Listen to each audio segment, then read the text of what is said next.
नमस्कार, मी कीर्ती गायकवाड। स्वागत आहे आपलं आय न्यूज 28 मध्ये। चला तर मग जाणून घेऊयात महाराष्ट्रातल्या ताज्या घडामोडी। सांगली जिल्ह्यातील तासगाव तालुक्यातील हातनूर गावात महाराष्ट्राची कुलस्वामिनी जगदजननी मायभवानीच्या कुळातील प्रमुख असणारी गणराणी माता होनाई देवी आहे। नवरात्रीची आजची ही 6वी माळ आहे। हातनूर गावात एकूण 18 पगड समाज हा गुण्यागोविंदाने राहतात आणि याच गावात देवीचा उत्सव सुरू आहे।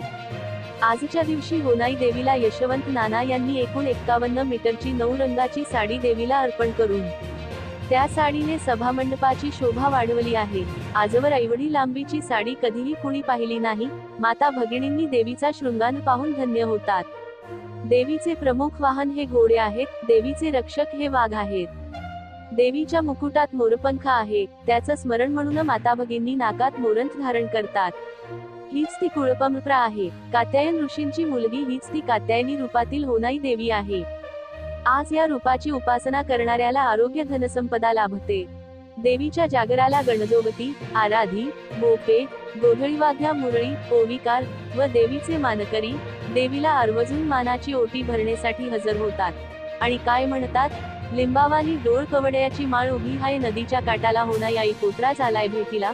अशा या मनमोहक होनाई गडावर विहंगम अशी विद्युत रोषणाई केली आहे। देवीसाठी मदत हे निंबाळकर फौजी, API शेंडगे साहेब, नांगरे पाटील बस्तवडे, प्रकाश माने सर, भोला काका सर यांचे महत्त्वाचे योगदान आहे।